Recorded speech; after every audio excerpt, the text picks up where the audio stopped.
Hi everyone, it's Mike with Crane Realty. Hope you're all doing really well.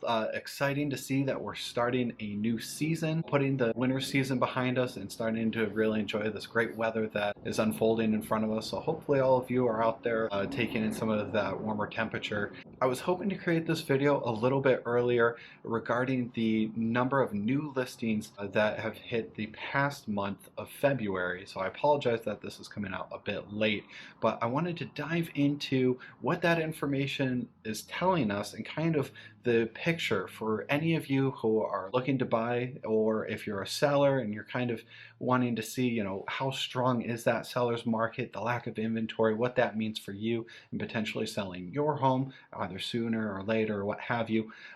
So without much delay, let's jump right into the numbers here. We're just going to take a look at some of the inventory for this past month, 2022 in February.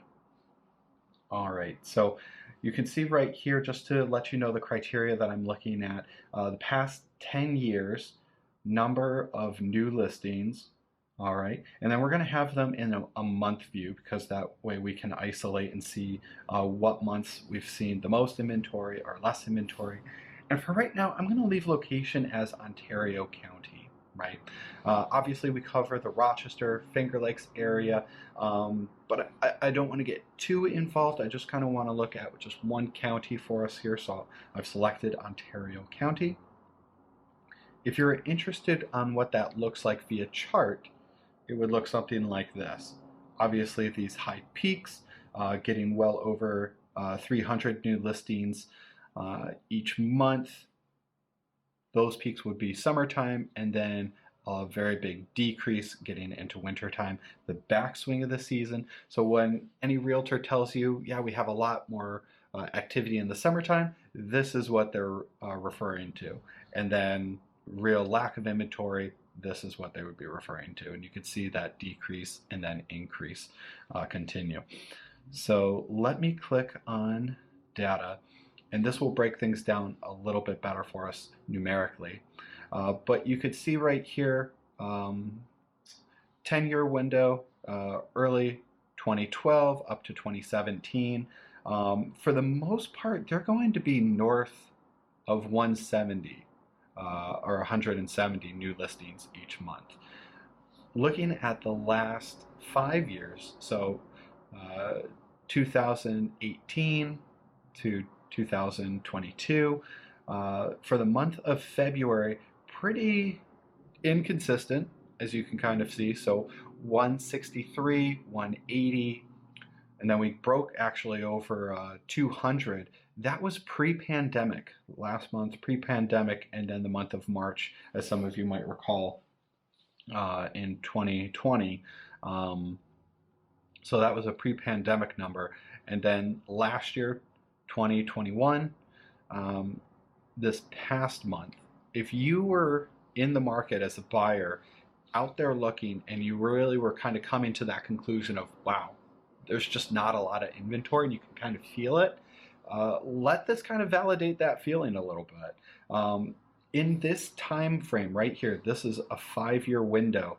This is I took a quick look at it prior to this. I believe this is the 4th month with the fewest amount of inventory, right? So we have so this is December down here.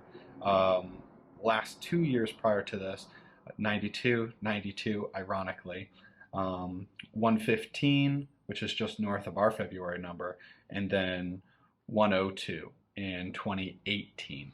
So this, obviously, as you could see, that means that there's a lot of, there's a lack of inventory, right? So last year, you would be able to entertain an additional 20, hypothetically, 20 more search results, roughly, that would have hit your inbox. If you were looking from $0 to the moon in Ontario County, how many new listings were there? Which is pretty significant, depending on your search and what you're looking for specifically. Now, I will break this down for a specific location. So I'll go back to search, and I will remove Ontario. And then just for fun, let's type in our beloved Victor. Okay, then I'll click generate.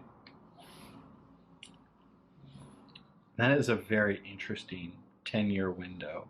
I wish we could go back to 2018, right? Most amount of listings. And then our past summer times, um, as of late, significantly less. But let me click on data. Okay, so you can see the month of February there, kind of consistently around 40, but the last 5 years is kind of what's most informative. Again, consistently around 40, 40s, last year 32. This year you have 10 less search results. So it's about a third of what you would experience last year. That's why I tell for a lot of my buyers, they try to get a good read on the market. They talk to family, friends, they talk with relatives who have bought 2019, 2020, which is really quite recent. And they would share their experiences and say, no, we had some negotiating, we had some countering.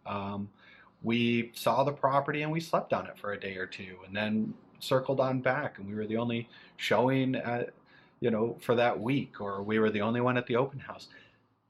That's becoming a lot less of the conversation with anybody buying, especially in this last year. You can dip down here, November, December. I mean, what a huge drop off. 13 and 14 total for new listings hitting the market in the Victor area, which is significantly less than you would see for the months prior in any of these given years. So not to discourage anybody, it's really just, again, to bring to your attention, where is the market at? Why do we feel that things are on such a price increase?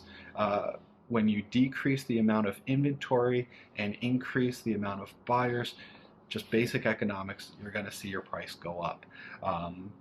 So hopefully we'll start to see a flood of some new properties hitting the market, kind of creating a little bit more of a balance for us. That would certainly be helpful. Not to say we want to see any buyers not actively looking and seeing that buyer pool decrease, because we do have a very desirable area here in the Rochester and Finger Lakes area. Only things that I could really think of that at this given time start alluding to that becoming an issue. Certain things like the interest rates going up could certainly cause somebody to say, you know what, I'm going to continue to rent until I can see those go down a little bit. Right now they're not bad. I know currently they're at a low 4%, matching what it was back in like 2018, and clearly people were buying back then. So if this is all helpful to you, I'd be more than happy to have a conversation about with you, help you either with your home search, or if you're looking to purchase, feel free, you can give me a call at 585-412-8062. And if you'd like this information, feel free to give this video a thumbs up. It helps our channel, providing essentially getting this video out, getting more eyes on it. And you could certainly hit subscribe as well so you don't miss any future content once we finish the month of March. And we begin early April. I'm not going to delay. I'll create another video explaining the inventory and reflecting on the month of March. Currently, we kind of came out to a hot start. We got stagnant in the last 2 weeks, and we're beginning to see a little bit of uptick. I don't know if it's due to this beautiful weather that we're finally starting to see, but I do hear a lot of buzzwords from a lot of different sellers of mine and from other agents and their sellers saying the month of April. And you can kind of consistently see the month of April have a noticeable uptick. Here, let me go back to the Ontario County here real quick. And I should have mentioned this just earlier here. So the month of March to the month of April has a pretty significant uptick. So we'll take last year as an example, 2021, the month of March at 165, and then it went to a pretty significant uptick, breaking that 200 mark at 212 in volume for Ontario County. So we're going to see a lot more if you're a buyer out there, stay hungry, stay motivated. You will get your house. So, and again, if you need help with that, I'd be happy to help facilitate that. So, I hope the rest of you have a great rest of your day, and we'll see you from there.